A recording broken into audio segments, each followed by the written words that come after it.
Hello and welcome to Moneylife. This is Sucheta Dalal. This week I have an expose, in fact an explosive information about what happens to what we have always been calling public money. It now turns out that it's not just our money. Yes, I'm talking about over 1.5 lakh crore that is locked as unclaimed funds. Of this, 78,000 crore is in the Reserve Bank of India's Depositor Education and Awareness Fund, and another 1 lakh plus crore is headed over there because it remains dormant for 10 years, and only after 10 years banks transfer this money to the Depositor Education account. Now, what is our explosive information? Exactly this, that this money belongs to government schemes, welfare schemes, public schemes, trusts, charities. Let me explain it to you one by one. So when the Finance Ministry launched its second nationwide campaign right now on 25th October, and I've already done a video blog on this, it was meant to help citizens recover their unclaimed deposits, which was staggering. The message was simple: we will help you recover your money. Aapki punji, they called it. This was the second campaign. In 2023, there was the 100 days, 100 pays, complete damn squib. So this time it's again restarted, and the RBI is incentivizing banks to locate the rightful claimants. Now here's the shock. I had asked on 10th October, will this work? Well, here's your answer today. Zero accountability when funds vanished. In fact, soon after this latest campaign, a banker wrote to me saying how he was alarmed at an internal WhatsApp message that listed top 50 depositor education accounts. I'm going to call them DEF accounts, okay? Yeah, it is DEF, Depositor Education and Awareness Fund, with the Reserve Bank of India. He discovered that in one region alone, there were these top 50 DEF accounts, and one of the largest unclaimed deposits belonged to a government fund with a balance in crores of rupees. So he dug into the system a little more. Now the RBI has set up this online UDGAM portal. UDGAM portal also was set up after Prashant Bhushan, senior counsel, helped me file a public interest litigation in 2022 about this whole issue. So I've been at it since then. What he found was quite shocking. He wrote to me to say, use simple keywords like fund, yojana, rural, Pradhan Mantri, and select non-individual accounts, and you will find astonishing results. Now, he did this with one bank, State Bank of India alone. He came up with 9 shocking accounts. I then took that information, we verified it. Sure enough, those names were there, and I'm going to come to that later, how difficult it is, not easy. So I took the help of a mathematics professor who doesn't want to be named, and his interns, who helped me trace 134 accounts. Why only 134 when there are lakhs of accounts? We'll come to that. Okay. So we did this at State Bank of India and Bank of Baroda and none others. Remember, there are 37 banks on this UDGAM portal alone. Why did we not do it? Because a broader search is literally humanly impossible for ordinary people like us, because the Reserve Bank of India blocks everything. We'll come to that. Now, our findings show that money meant for public welfare, employment generation, community development have all been treated with astonishing callousness. The manner in which accounts have been opened, why are they lying there, why are they never audited?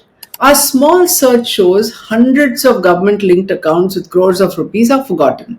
Many of them have mangled and misspelled names, but the account is open. If you have one mistake in your Aadhaar or one middle name that's added, which is either there or not there in your school leaving certificate, you go through hell.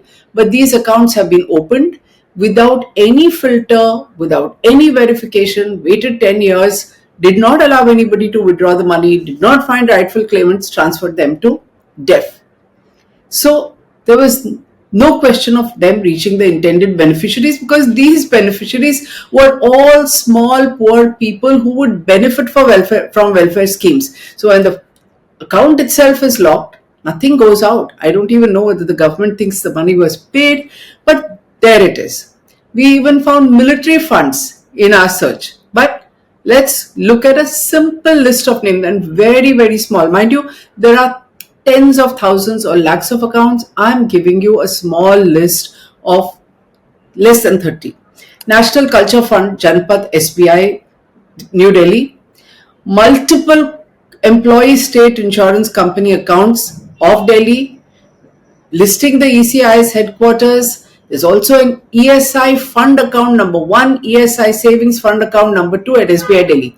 Now, if it's so clear, what's the difficulty in finding the beneficiary? Why is it lying dormant? 2 employee provident fund accounts. Think about the employees who didn't get that money. At Bhavishya Nidhi Bhavan, Bikaji Kama Place, New Delhi. That much of detail. Pradhan Mantri Gram Sadak Yojana, Chief Engineer's Office, Panaji, Goa. These are all SBI. Okay. Rashtriya Gramin Guarantee Rozgar Yojana. Panchayat Raj Jharka. These are in Bihar, SBI. Several Jawahar Rozgar Yojana accounts in Bihar in different addresses. Gram Panchayat accounts of all kinds, including with Axis Bank, Gram Panchayat funds in Aurangabad, Nagpur, and other places. Unclaimed. LIC Mutual Fund. Here's a shocker. LIC Mutual Fund, Dhan ATCC account. This is in Bank of Baroda. Prime Minister Gramodaya Yojana, Indian Bank. Prime Minister Rozgar Gramin Yojana at Patna, Bihar. Mulbhut Suvidha Yojana at Nashik, SBI. Salokha Yojana Jatia at Kandivali, Mumbai. Yashwant Gram Samruddhi Yojana. Now, I don't know whether that's a government scheme or not. Indira Awas Yojana, multiple accounts in SBI. Manav Kalyan Bachat Yojana, again New Delhi, SBI. You know, New Delhi was an easy one. You say New Delhi because all these are over there. Money doesn't go out. It's all supposed to be so easy. We are digital. But sitting in an account, something wrong. Chief Minister Relief Fund, Belapur, Navi Mumbai. Why is the Chief Minister Relief Fund account at Belapur, Navi Mumbai? Or Chief Minister's Fund, Home Department, Mantralaya, SBI. Child and Adolescent Labour Rehabilitation Fund, Amravati, Maharashtra. Dalit Vasti Sudharna Fund, Nagpur, Bank of Baroda. Watershed Development Fund, Panvel, Bank of Baroda. Now, Ulhasnagar Municipal Corporation, 2 accounts. One is a salary reserve fund, if you believe it, of municipal employees at Bhiwandi. State Bank of India. Ulhasnagar's Dry Latrine Conversion Fund. Again, Ulhasnagar, State Bank of India. Yojana Rozgar Jawahar. How was an account opened like that when it is Jawahar Rozgar Yojana? SBI. No wonder it is inoperative. 4 accounts listed simply as Yojana. One is Yojana. And 2 of these 4 are flagged as KYC to be obtained. Didn't bother. Waited 10 years, sent it off to DEF. Because who asks? Who audits? Right? I've already talked about Yashwant Gram Samruddhi Yojana. It turns out that it appears 5 times at Bhandara, Jalgaon, Latur, Nagpur, Aurangabad. Nobody is bothered. Gram Panchayat and various Gramin Yojanas are all over the place. We found a few unclaimed. Then Armed Forces Flag Day account, a service regimental fund. The second is at Khadakwasla, Pune, lying dormant. There are sloppy spellings, there are duplicate entries, all of which raise troubling questions. Are these actually genuine government accounts? Are they even lookalike accounts? I mean, we as laypersons from outside don't know because those who are in charge, who ought to have asked, have not asked it. Was it carelessness by bankers when they opened it, or were they complicit? Either way, this warrants a forensic investigation. Bank of Baroda has 2 accounts, believe it or not, titled Diwali funds. Turns out that staff Diwali funds is something nobody cares about. I don't even know what is the money that goes into it and why is a bank account opened as a Diwali fund. Because one is specifically labeled staff. How did it clear compliance checks? How was it opened? Think of what you go through for KYC when you're opening an account. There's another Diwali fund again at State Bank of Bikaner and Jaipur. Then there is a RMO Diwali fund at Bank of Maharashtra in Nashik, and the same bank maintains what is just called a welfare fund in Akola with no identifiable beneficiaries. Now let's come to the LIC mutual fund. It's relatively new, right? It's always been under the supervision of the Securities and Exchange Board of India, subject to audit, trustees and what have you. How is it there? How has nobody missed this account at all? What about the people who are sipping over there in these accounts to save money? Nobody knows. Why is it listed on the UDGAM portal? Remember, they can say that this should not have been there, we've claimed it. I don't care. As of yesterday, this name is on the UDGAM portal. There is some others who are careless. Advocates Bar Development Fund at Bank of Baroda. So let's hope lawyers get into the act of helping us. Aid Fund for Polytechnic Students at SBI Yavatmal. Aid student. I mean, if that account has any money, somebody has not got what they should get. Right? Now, many, like I said, are garbled beyond recognition. Most shockingly, EPFO and ESIS funds belong to the country's largest welfare bodies. They are regularly audited by the Controller and Auditor General of India. How have they slipped into debt? How did these active institutions or even the military funds remain untouched for 10 years before being transferred to debt? Now, this is one set of accounts. Take a look at the other. Vanished money of employees and charities. So this tragedy of unclaimed fund belonging to people is not individuals. It extends to private trusts, foundations, charities, church money, temple money, and employee funds.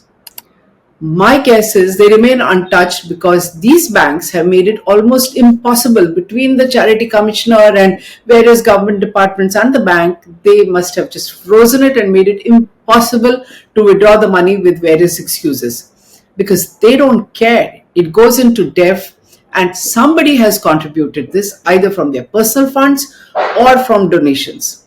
The data also reveals something deeply unsettling.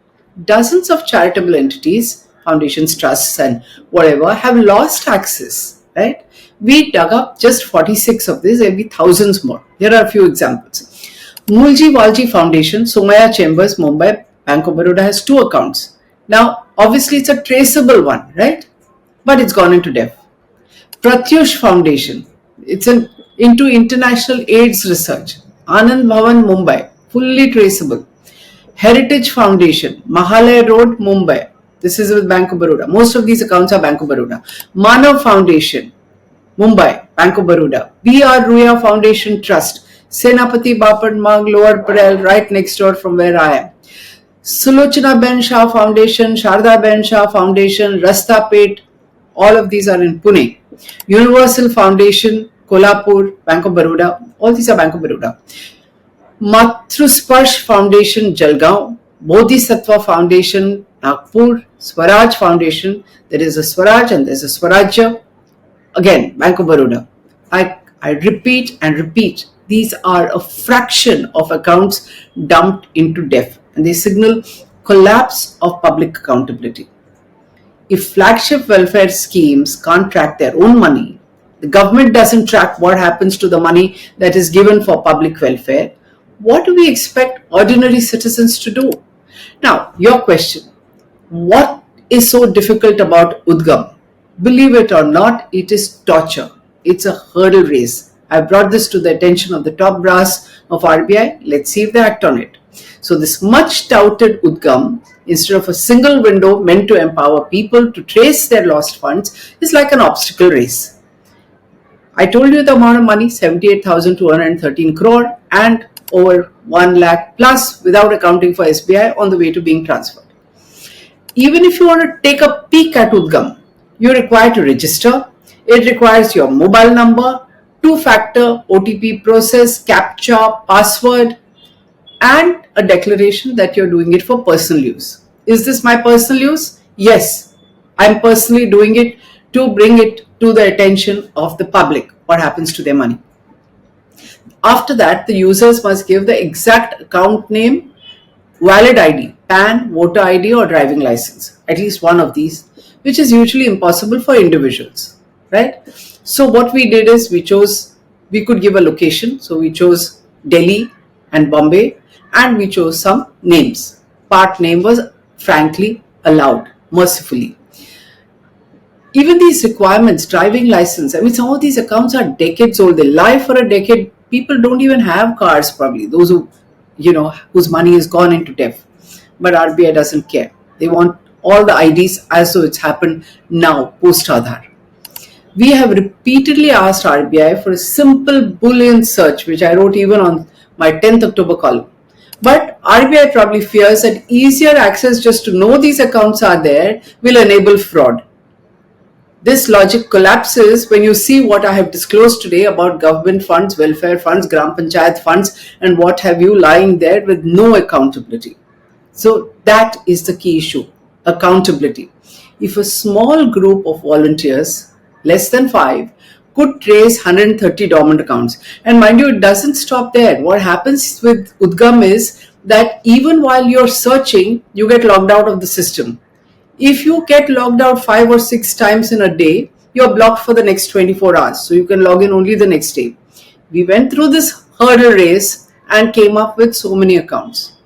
So if we as volunteers could discover 130 plus dormant government accounts and private accounts and trusts and what have you, why is the finance ministry and the RBI paying banks any incentive to do their job, which they failed to do in the first place? It is their complicity and callousness that has allowed this to happen.